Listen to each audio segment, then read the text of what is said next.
Okay, thanks, Kelly. I'm Pete Millett, Senior Technical Marketing Engineer at MPS. In today's webinar, we're going to talk about motor driver ICs, focusing on the power that's dissipated inside the IC, and how to deal with dissipating that power on a PC board design. I've been working with motor driver ICs for about 15 years, doing product definition and systems and apps engineering at MPS and at TI before that. Before that, I worked for a lot of years as a board level hardware engineer. So I'm really not a semiconductor guy by background. So here's the agenda. First, I'll give a short introduction to motor driver ICs, what's inside them, how they work. Then we'll focus on how and where power is dissipated inside the IC. Then I'll show how to design a PC board to properly dissipate that power. Except for very simple brushed DC motor applications, a motor driver IC is used to control and drive DC motors.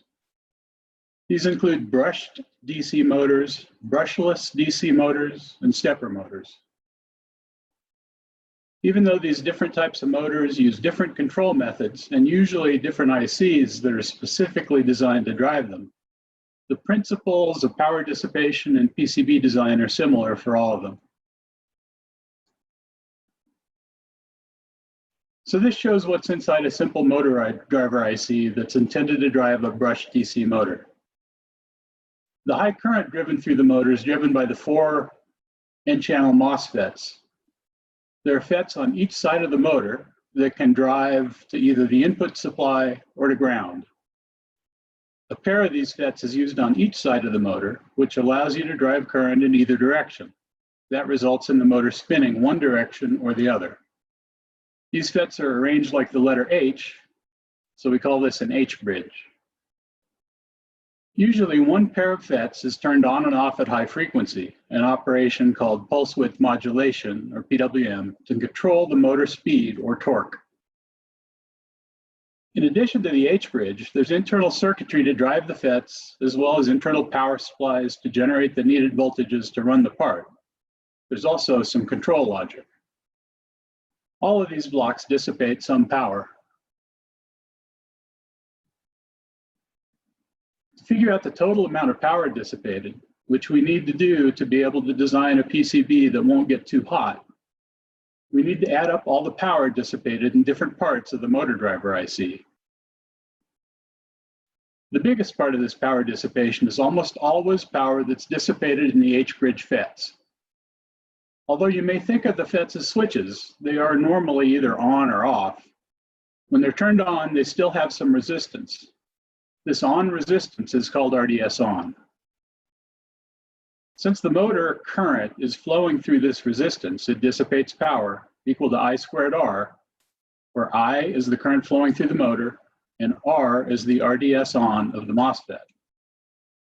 Note that with an H-bridge, there's current flowing through 2 FETs, a high side FET from the input supply and a low side FET to ground. Usually there's some need to control the speed or torque of the motor. This is usually done by pulse width modulating the FETs. When you do this, the power dissipated in the RDS on will be reduced according to the average current flow. There's also an additional amount of power that's dissipated during the time the FETs are being turned on and off. This power depends on how long the FETs are in transition between on and off, the rise and fall times. During this time, the FETs are operating in a linear region like a variable resistor. So the power can be approximated by 1/2 times the voltage, times the current, times the rise or fall time, multiplied by the switching frequency. Finally, there's static losses. This comes from logic and other circuitry in the IC that's always running. This power is simply the supply voltage multiplied by the current that the IC draws itself, usually called the operating supply current or the quiescent current. So the total amount of power dissipated in the IC is the sum of all these.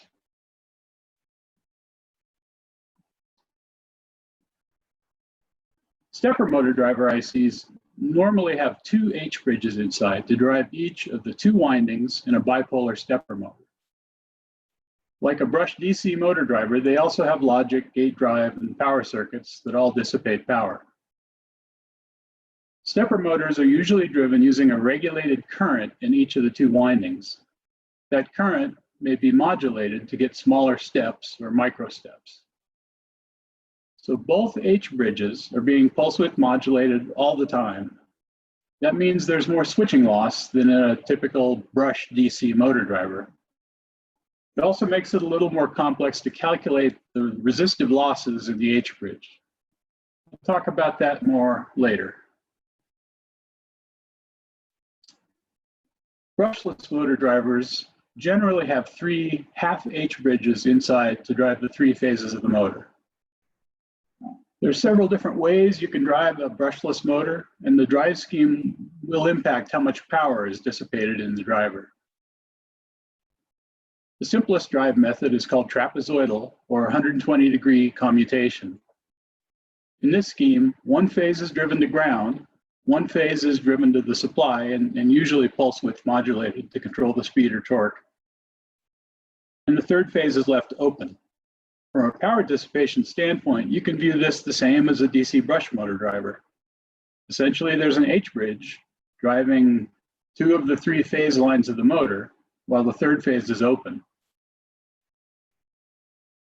Another drive method used is to drive sinusoidal currents, each differing by 120 degrees in phase, into the three phase lines.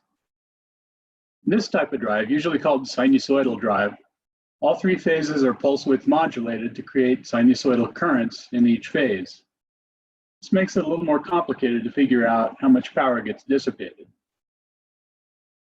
One way to estimate the loss in the FETs is to average the resistance of the high side and low side FETs and use that resistance to calculate power dissipation using the RMS value of the sinusoidal currents being driven in each phase.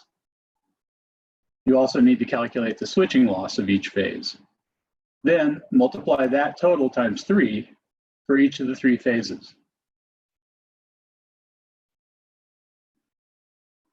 Here's an example of calculations made to determine the total power dissipation in a brush DC motor driver IC. So for this example, we're using the MP6550 IC, which is a small H-bridge driver. For this example, we'll assume the power supply is 5 volts and we're controlling a 2 amp output current using a PWM frequency of 20 kilohertz. First, the power dissipated in the FETs is I squared R for both the high side and the low side FET. In our example, 5 amps through the RDS on of 100 milliohms amounts to 250 watts in the high side and 250 milliwatts in the low side. So 500 milliwatts total. Next, we look at the static power loss. The IC datasheet shows an operating supply current of 1.2 milliamps typical, so that's another 6 milliwatts. Finally, we calculate the switching loss. Note that the datasheet specs here are pretty wide, 30 to 200 nanoseconds. We'll use 100 nanoseconds as an estimate for both rise and fall times. We wind up with 50 milliwatts total, half during the rise time, half during the fall time. Note that we normally only PWM one side of an H-bridge. If we were PWMing both sides, we'd need to consider switching loss for both sides, so the switching loss could be double this. Adding all this power together, we get 560 milliwatts. Unfortunately, life's not quite as simple as it first appears. MOSFET resistance, the RDS on, is not a constant value. It varies from one part to another, which is why you usually see both a typical and maximum value in a datasheet. For a worst case analysis, you can use the maximum numbers, although that's really very pessimistic since there's usually a lot of margin between the datasheet limit numbers and real life. The worst problem is that the RDS on of MOSFETs varies with temperature. This variation is due to the physics of the device, and it's fairly similar for all IC processes. Slope changes a little. This graph shows roughly what happens to the RDS on as temperature increases. The problem here is that as temperature increases, RDS on increases. That means the power dissipated in the FETs goes up. So the temperature goes up more and RDS on goes up more, so you can see the problem. You could be very conservative and just calculate power dissipation using the expected RDS on at the temperature that would cause thermal shutdown, usually around 150 degrees C.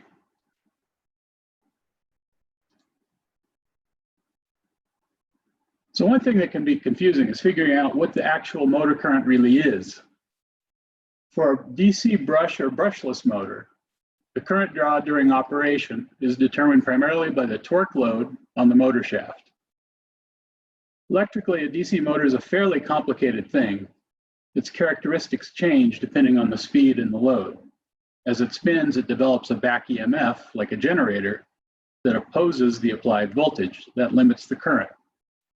But at startup, when the motor's not moving, it just looks like a resistor and inductor in series because there's no back EMF to oppose the supply voltage.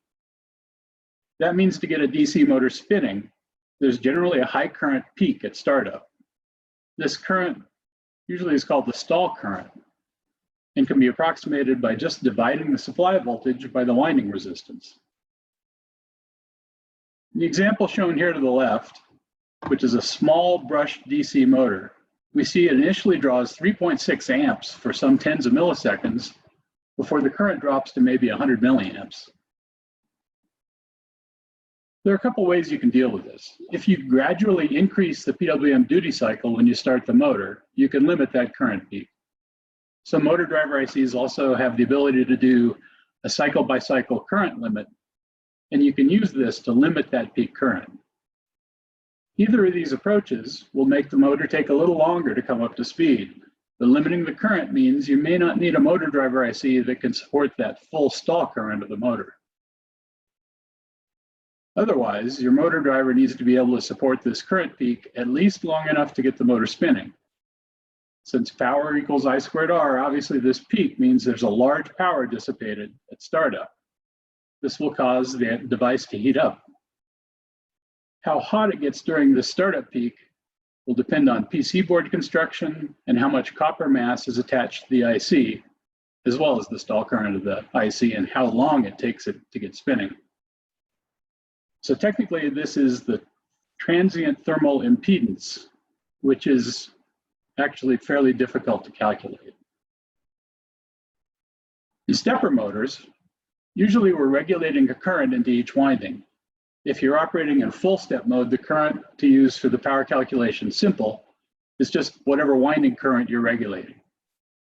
If you're operating in another mode, quarter step, 8 step, or some micro stepping, you can just use the highest peak current setting and multiply it times 0.7. Basically, use the RMS current through the winding. And don't forget, with a normal bipolar stepper, you're driving 2 windings, so you need to double the dissipation in one H bridge. So once we know how much power we'll be dissipating, we need to understand what effect that'll have on the temperature of the IC. What we care about is the temperature inside the IC on the silicon, usually referred to as junction temperature. Since we normally can't measure the actual temperature inside the IC package, we rely on thermal simulations and calculations to determine how hot the silicon's getting. This is important because the silicon can only operate up to a certain limit, often around 150 degrees C. Above that temperature, most motor driver ICs will shut themselves down to protect themselves. The flow of heat from a hotter mass to a cooler one is a lot like the flow of current from a higher voltage to a lower voltage. The transfer is affected by resistance. In the case of thermals, the thermal resistance. Most IC datasheets will include a thermal resistance number, theta JA. This is the resistance in degrees C per watt of the heat transfer out of the silicon into the ambient air. Once you know the power dissipated in the silicon, you can approximate the temperature inside the IC by just multiplying the power times the thermal resistance and then adding that to the outside temperature. You can also look at this in reverse. If you know the ambient temperature and the thermal resistance, and the maximum allowable temperature of the IC, again, it's usually around 150 degrees C, you can calculate the amount of power you can dissipate before activating the IC's thermal protection. With that power, you can then work backwards and determine the amount of current that you can support in your application. So let's go back to our example of the MP6550 IC driving 2 amps at 5 volts into a brush motor. So earlier we calculated that this driver would dissipate 560 milliwatts of power. So there are 2 thermal specs in the datasheet that we should pay attention to. One is the maximum continuous power dissipation. For this part, it's specified at 1.56 watts. Note that that's at 25 degrees C.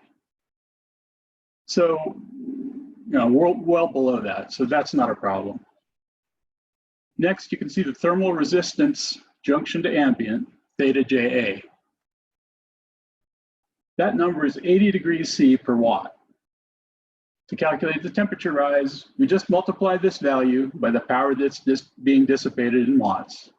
So for this example, that's 80 times 0.56, or 44.8 degrees C. To get the junction temperature, we add this temperature rise number to the ambient temperature outside the IC.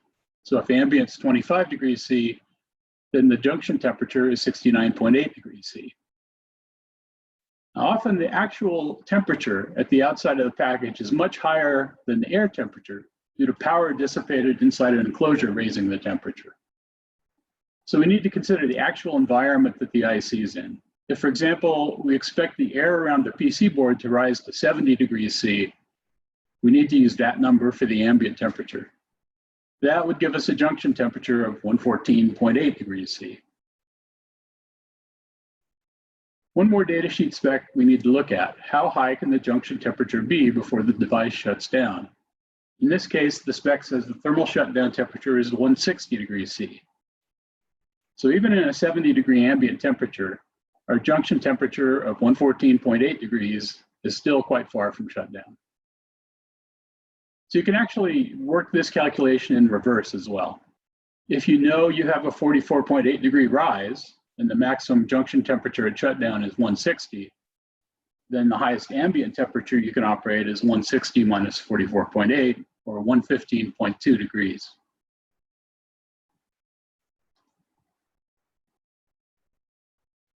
So one factor that determines the thermal resistance is the size of the IC package. Basically, bigger is better. These graphs show the same silicon inside 2 different IC packages. On the left is a 4x4 millimeter QFN package. On the right, 6.5 by 10 millimeter TSSOP package. So both of these packages use an exposed pad soldered to the board to help dissipate power. But the TSSOP package is bigger, so it has lower thermal resistance. In this case, the QFN has a thermal resistance of 42 degrees C per watt, while the TSSOP is 32 degrees C per watt, according to the datasheet. In these graphs, we show the temperature rise, in this case, the package top temperature, since that's easier to measure, for these 2 parts versus the amount of current being driven into a stepper motor. You can see that at 2 amps current, the QFN package temperature has risen over 100 degrees C, close to thermal shutdown probably, while the TSSOP package has only gone up about 65 degrees C.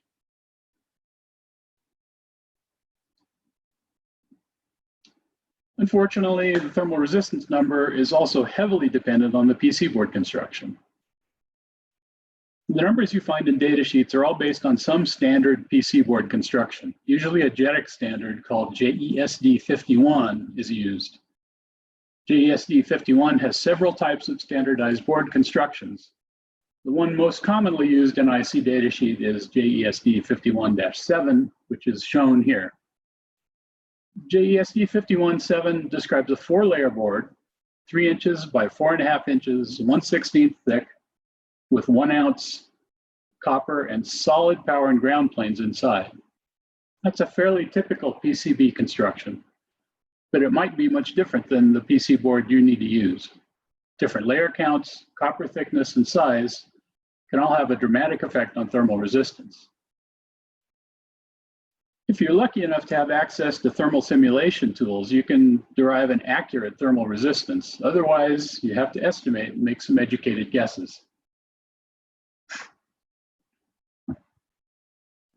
There's a pretty big difference between a two-layer board where you only have copper on the outer layers and a multi-layer board with solid planes inside.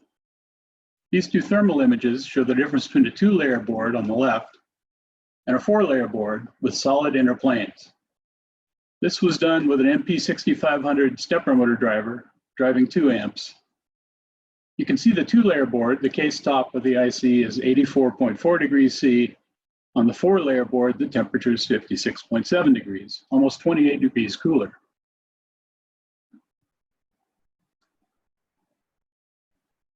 So to get the heat out of the silicon, most motor driver IC packages use an exposed pad, a large rectangle on the underside of the package that's intended to be soldered to a copper area on the PC board to help spread the heat away from the IC.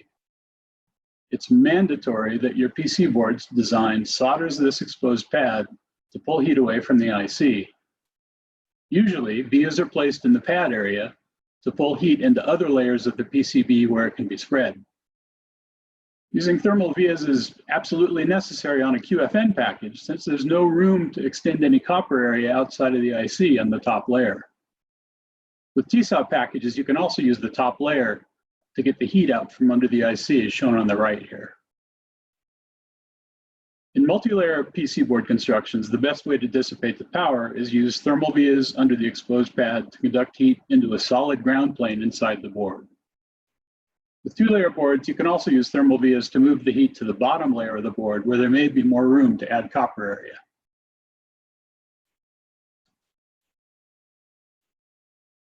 Some motor driver ICs use flip chip packaging. Flip chip parts mount the silicon upside down in the package, and instead of using wires to connect it to the lead frame, they use copper bumps on the surface of the silicon. They're soldered directly to a lead frame. This has advantages in that it has much lower parasitic resistance, and thermal resistance from the junction to the PCB is low. However, they require some different PC board layout techniques to get good thermal performance. Often these parts have long, thin pads that are aligned directly on top of the FET structures inside the silicon. To extract heat from the FETs, copper areas need to be placed on all of these pads. So instead of one big exposed pad, now you have to get heat out of several smaller pads. This is usually done with a combination of top layer copper and thermal vias. You can see in this example, some of the pads use small thermal vias in a row directly inside the pad area, and others just use top layer copper to connect to those pads.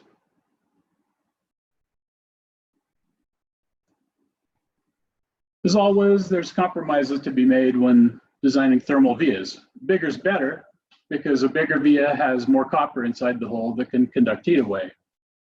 A 0.3 millimeter diameter hole has a thermal resistance over 4 times that of a 1 millimeter hole.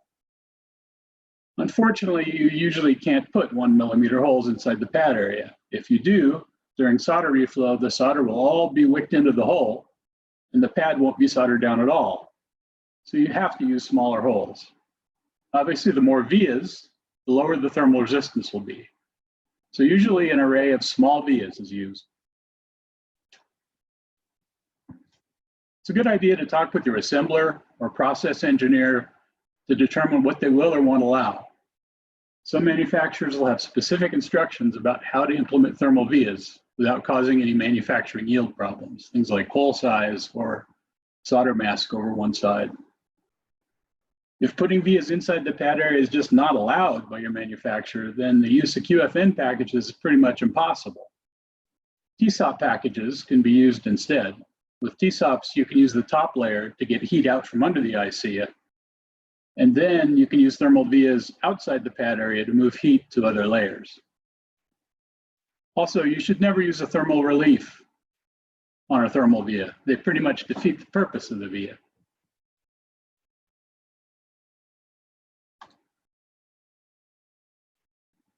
Just in case you don't believe the exposed pad needs to be soldered down, I created a demonstration. Built 2 identical boards using MP6500 stepper motors drivers. but I didn't put any solder on the exposed pad. That's the one to the right. On the soldered part, to the left, the temperature measured at the case top rises slowly to about 68 degrees over 20 seconds or so. The temperature of the unsoldered part to the right rapidly gets over 110 degrees C. And the only reason it doesn't keep increasing is that at this point, the silicon temperature exceeded 150 degrees C. You can see the temperature pulsing as the part turns on and off. So the thermal protection was activated.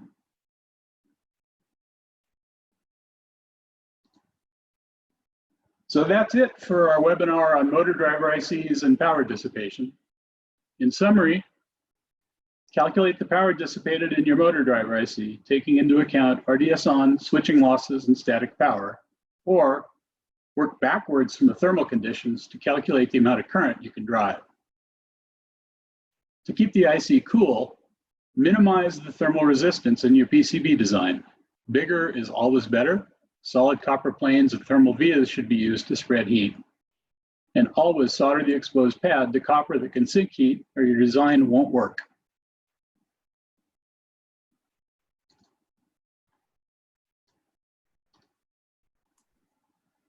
Great, thanks, Pete. Just a reminder to those of you that may have joined late, we will have this presentation and the streaming video available within the next couple of days at monolithicpower.com/webinars. So if there was anything you want to review, it should all be available. We're now going to open it up for questions and answers. If you look on the bottom of your Zoom interface, you'll see a Q&A button, and you can just click on that and type in the question that you wanted. Pete, I do see that we had a couple that came in about 15 minutes into the presentation, so I'm not sure what exact slide that lined up with, but it looks like the first one was, is there any harmonic current mitigation techniques? So if you want to take us out of that one. That's a good question. I don't really have a good answer for it, to be honest. It's more of a motor control question than a motor drive question, I believe.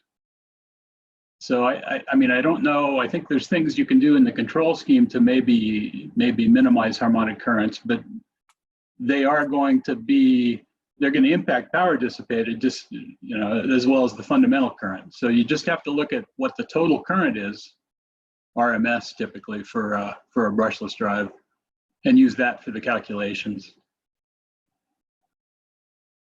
Great, thank you. And then the next one is, how do we consider these parameters while working on PM-SM motors? So for a PM-SM, it's just the same as a brushless motor with sinusoidal commutation typically.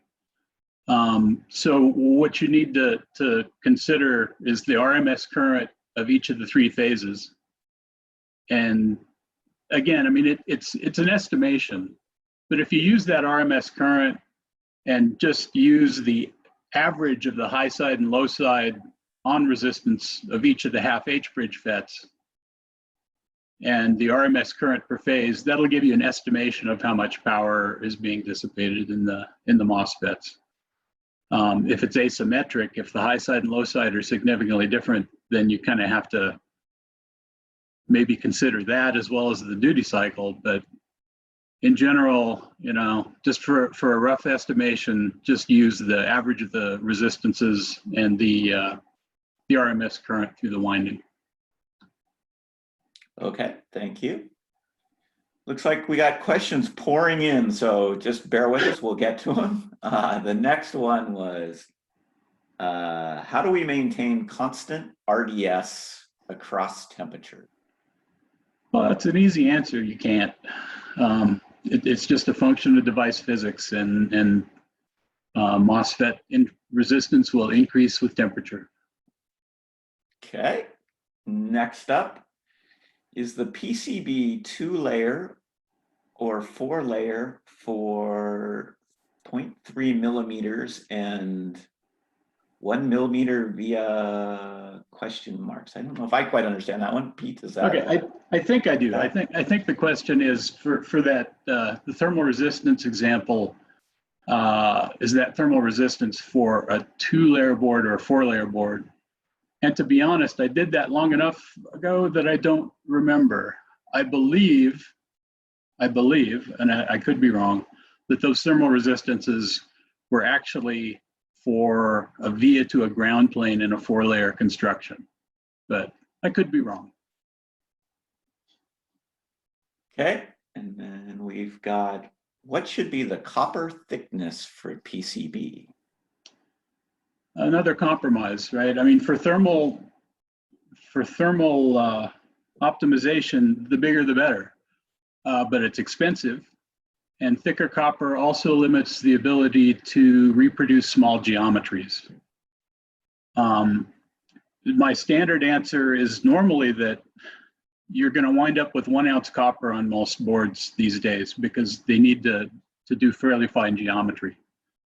If you have a board construction where you don't have any fine pitch surface mount parts, 2 ounce copper is much better, but copper is expensive.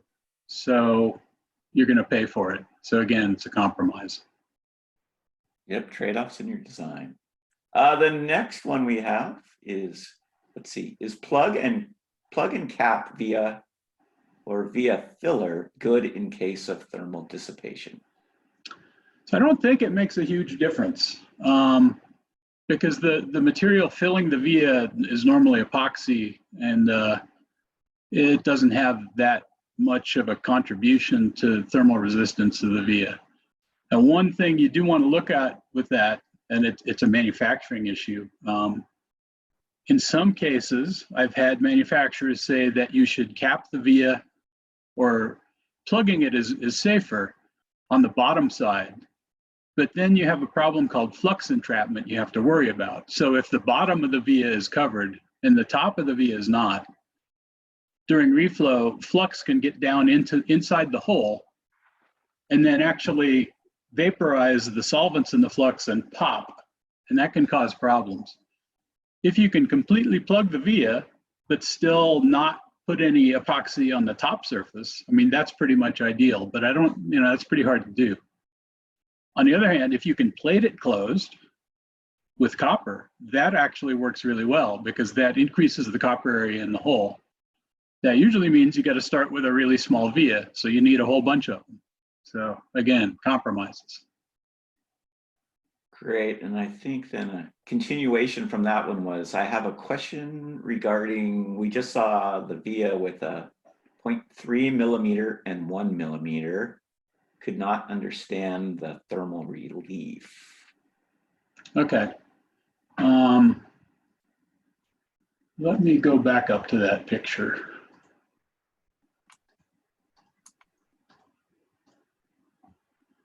Okay, so thermal relief is what you use quite often in a PC board through hole or even vias to essentially make it easier for wave soldering is the primary purpose. So that's this wheel and spokes kind of arrangement, it's a thermal relief. What that does for a wave solder assembly is it makes it easier for solder to solder the hole, the lead, and it doesn't have to heat up the whole plane. But for a thermal via, that's exactly the opposite of what you want. You want all the heat in the pad to go into the plane. So that's the difference. Great, thank you. And then the next one, do the calculations go for the AC motors as well? So, I mean, depending on the type of motor, by AC motor, I assume that means a PMSM, which is really the same as a brushless DC motor. It's all terminology difference, but yeah, the answers, the calculations all still apply. You use RMS currents, basically. Okay. Next one, how can we control / reduce the inrush current during startup? So there's a couple ways. If you're controlling the motor with a microcontroller, for example, and you have a PWM control, if you slowly increase the duty cycle at startup, that will reduce that current. You know, the inductance of the motor will help act to provide a more or less constant current, and you can reduce the current just by reducing the duty cycle.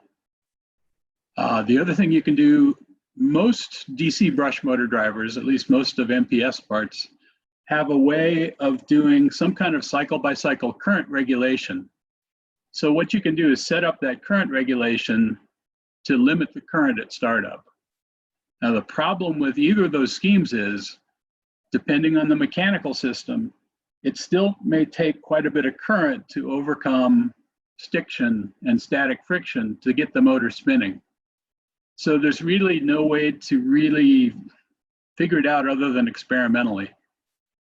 Because if you set the current limit, for example, too low, then the motor's not going to move. It's just going to sit there. So that's kind of tough. I mean, you have to kind of do it experimentally, but you also have to consider mechanical system, right? The load, is there grease that's going to be more viscous at low temperature that's going to make it harder to get started? So that's tough. Okay, thank you. And then next one, if the part requires additional cooling, do you think it's okay to use a non-electrically conductive thermal bond adhesive to attach a small heat sink to the top of the package, i.e. the QFN? Yeah, you can do that. The thermal resistance from the silicon to the exposed pad is obviously much lower than from the silicon to the case top, because the mold compound is not particularly a good conductor of heat. But it helps, absolutely. Another thing you can do, there are heat sinks designed to be surface mounted onto copper.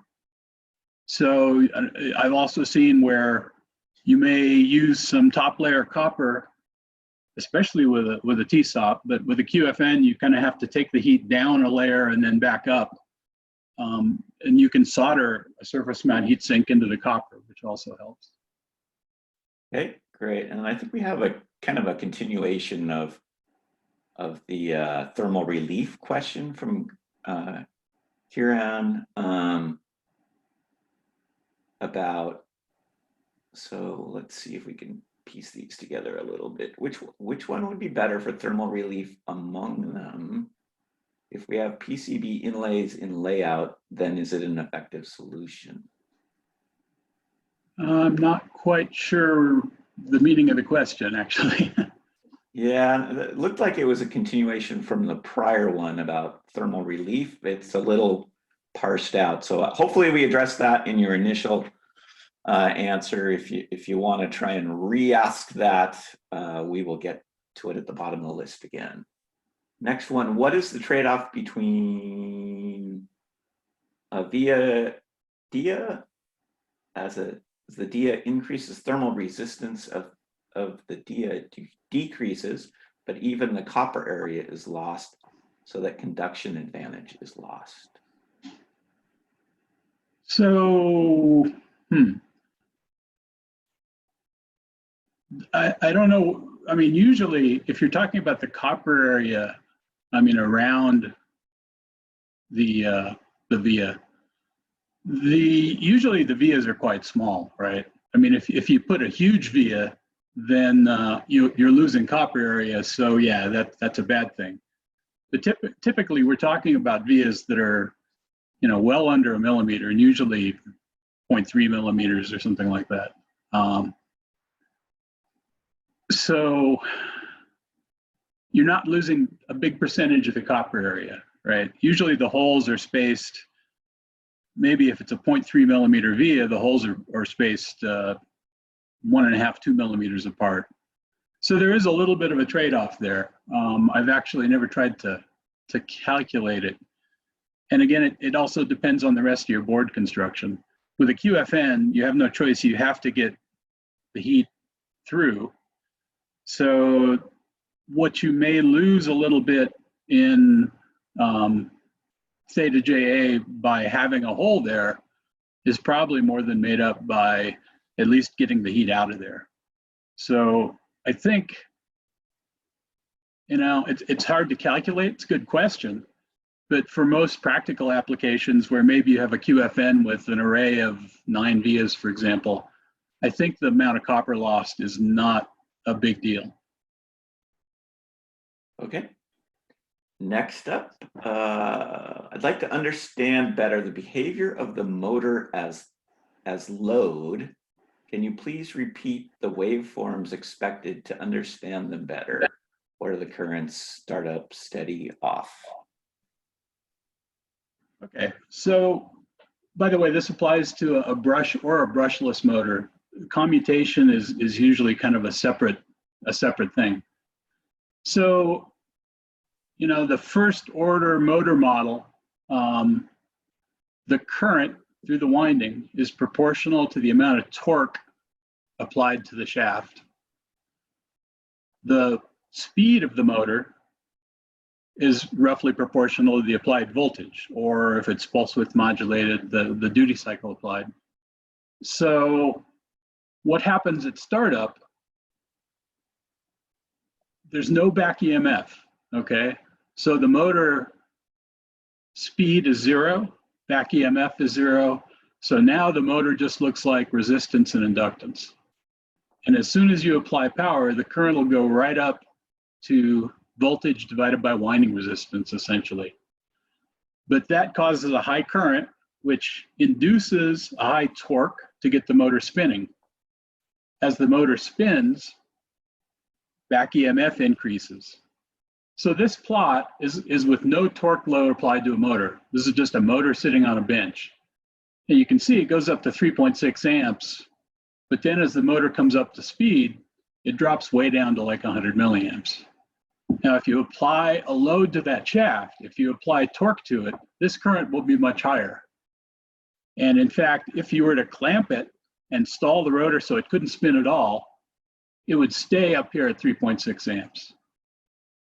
So the motor's specifications usually have a torque constant, which is essentially the amount of current for a given torque applied to the shaft.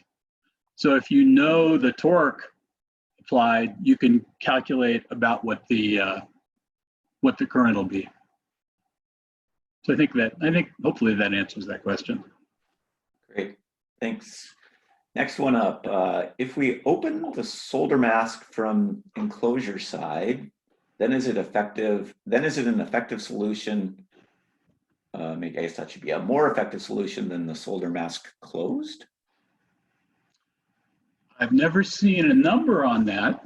I mean, I think it's trade-off again. It depends on your solder mask. If I guess you're talking about the thermal emissivity of the PC board with or without a solder mask. I'm guessing it doesn't make a big difference. If the solder mask were a matte color and the PC board were a shiny color, it might be better with solder mask, actually. I know I've seen the numbers for just a sheet of aluminum, and a sheet of aluminum actually is a better thermal radiator if it's painted than if it's not. So probably the answer is it's not going to make a significant difference. Okay, next up, I'd like to know the values to check on the motor driver IC and motor to select them properly. So probably, generally, you have to work backwards from the mechanical system. So if you know the speed and the torque you need, that'll let you select a motor, right? You generally don't want to get a motor that's much larger than the torque you need, because what that's going to require is more current to get it spinning, right? So once you have a motor selected and you know the mechanical system, torque and speed, you can calculate the voltage and current needed to drive it. Once you know voltage and current, then working backwards, the next step, considering the temperature that you need to operate at you can calculate what kind of a motor driver RDS on you need. In some respects, the RDS on is the only important number in terms of current. Data sheets all have current ratings, but they don't necessarily mean anything, because in reality, the amount of current you can get through a motor driver IC is going to depend on thermal limitations.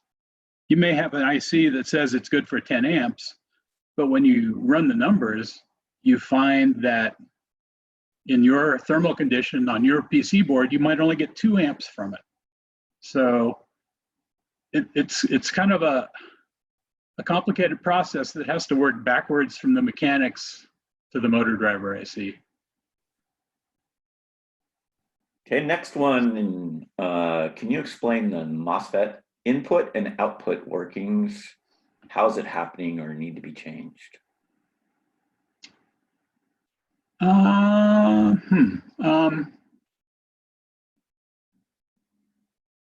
So I think if I understand the question, it's maybe a little bit beyond the scope of this webinar, because it's actually fairly complicated, right? I mean, especially if it's inside the IC, right? If it's a motor driver IC with the FETs inside, you don't have to worry much about gate drive or how you're driving those FETs, because it's all happening inside the IC.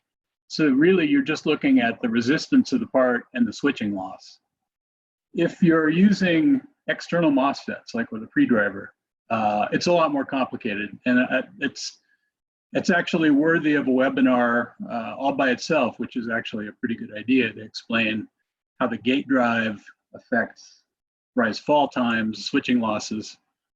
But I think that's probably more than I can really go into right here. Great, we'll mark that down as a potential future one then. Yeah.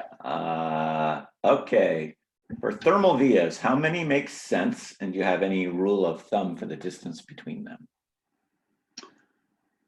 It's a good question. It's going to depend partly on the size of the via, but I'm trying to remember what I would normally do. I mean, I think, for example, for a 4x4 millimeter QFN package, usually an array of either 4 or 5 vias will fit in there.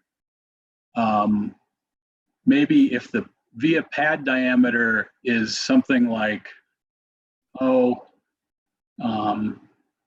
let's say you use a 10 mil hole and a maybe 30 mil outside diameter, which is a fairly easy via to fabricate these days. If you take something that size and place them so that the outside diameter of the vias are touching or almost touching, right? That's kind of the arrangement I would usually use. So maybe with a 10 mil via, they're spaced on 40 mil centers. And sorry for those of you in civilized metric countries, I still think more in mils than millimeters. So, but you know, another thing to consider again is the manufacturing issues, because sometimes the arrangement of vias is a compromise with the placement of paste, solder paste. So what your manufacturing guys may want to do, instead of depositing one big square of solder paste, they might have, for example, 4 dots. And they may want you to place those vias so they avoid those dots. So it kind of has to involve the manufacturing as well. Okay, and I think this one, they're looking for literature that would show for the PCB area calculation is, sorry, can you refer to some literature where the PCB area calculation is given for thermal resistance or a single-sided and multi-layer PCB? Anything like that we can share? Offhand, no, I don't. You can look at the JESD 51 spec, but I don't know that it actually lists any actual resistances. Yeah, that's kind of tough. I'm sure there's some material out there, but I don't know of anything offhand. Okay. I think we already hit the MOSFET one, and then Not a question, but the heat sink can be mounted on the bottom of the PCB in the thermal relief area for better performance. Yeah, absolutely. One thing I've done, actually, in some cases, if it's a single-sided SMT only assembly, you can use a gap pad, you know, and mount the whole assembly flat onto a heatsink or even a chassis piece of metal. And that helps a lot to get heat out of the board. They do that a lot in military applications, actually, where they conduct the heat out through the PC board. So that's a good idea. Okay, and then there was another question just about availability of the presentation.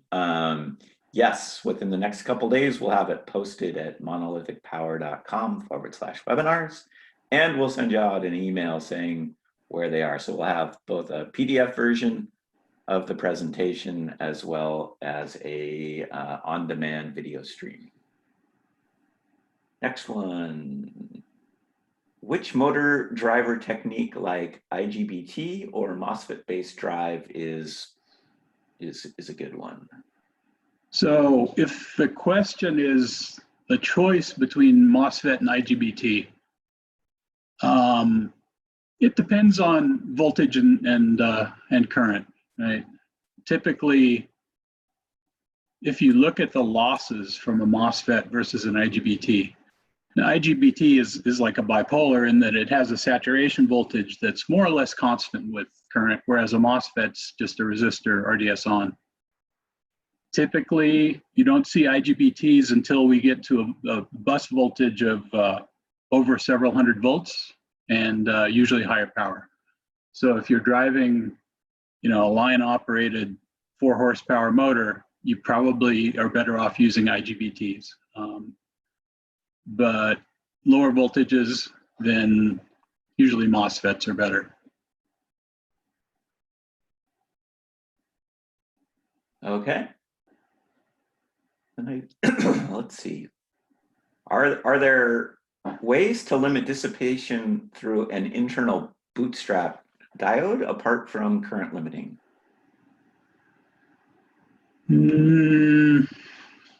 Not really. I mean, basically the bootstrap diode is going to conduct every time you turn on a high side switch, and the dissipation is just going to be whatever that peak charge current is. So the only way to limit that dissipation is to reduce that peak charge current, which means either some resistance in series with the bootstrap diode or resistance series with high side gate.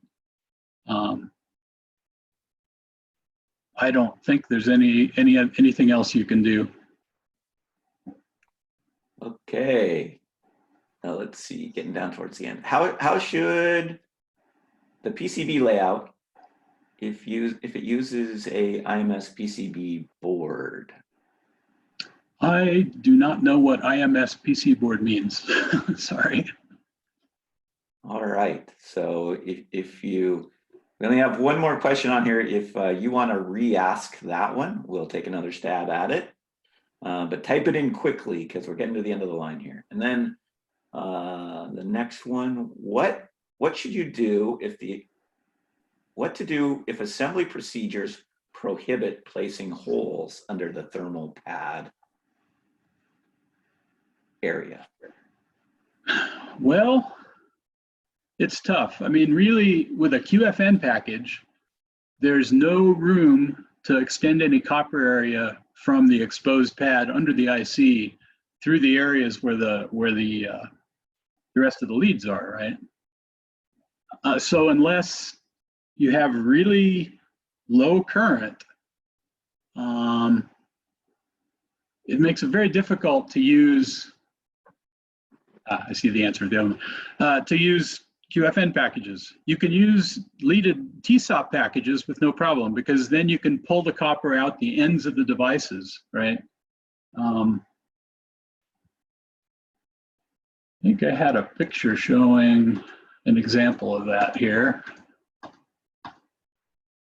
Yeah, so for a TSSOP package, for example, you can get by with not putting vias here because you can pull copper out the ends of the part and you can put vias out on the area outside the pad. But for a QFN, you know, there's really not much room to get any heat out. So you wind up with a very, very high thermal resistance. So in general, you know, it's not really recommended. Okay, and it looks like we got some clarity on IMS, insulated metal substrate. Does that help in that question, Pete? Yeah, it does. That kind of relates back to the other observation that you can use thermal vias to get to the backside of a board to get heat out of it. An IMS board is somewhat similar to that. I've never used one, and I'm not really familiar with the manufacturing method. But in general, those boards materials are designed to have pretty low thermal resistance to begin with. So I think typically you don't have to do a lot. I could be wrong. Like I say, I've never used one of these things, but they are designed to pull heat into the metal substrate pretty much directly. So I don't know if there are, for example, blind via constructions which help get the heat down to the bottom of the layer. But I think most of those constructions are either one layer or only a couple layers, and the insulators are very thin. So I think the concept is you pretty much pull heat through the insulation of the substrate down to the metal backing. So not an expert on that construction, but I don't think you have to do a lot special to use it. Okay, thank you. And then let's see, the next one is the gate drives, that input quotient only a function of PWM frequency? So it's a function of PWM frequency and the gate charge or gate capacitance of the MOSFETs. So for an integrated motor driver IC where the FETs are inside, then yes, it's basically just a function of PWM frequency. In a few of our parts, larger ones, you'll actually see a graph showing PWM frequency versus quiescent current. And it does go up with higher frequency, no doubt about it. In some cases, it actually starts to become a significant amount of the power dissipated. So that's one thing I didn't really address in this presentation, is that quiescent current does change with PWM frequency. And you know, if you're switching at high frequencies, like 100 kilohertz or something, it can be quite significant. So the static power goes up as well as the percentage that's in the switching loss goes up. Yeah, so I think that covers it. Okay, and then let's see. What did we address? What to do if the assembly procedures prohibit placing holes under the thermal pad area? Did we already address that one? Yeah, we did. Okay, so I think, unless you're seeing any that I missed, Pete, I think that is all the questions. I think that is true. All right, thanks everyone. A lot of good information and excellent questions today. So again, thanks for attending, and we will have the presentation out to you within a couple of days. So let's see, wait, did one more come in? That was just a compliment. So all yes, right. Well done, You. Pete. Thank you. All right, Yeah. Thanks everyone. Have a good day. And at this point, we'll just end the presentation. All right, thanks everybody.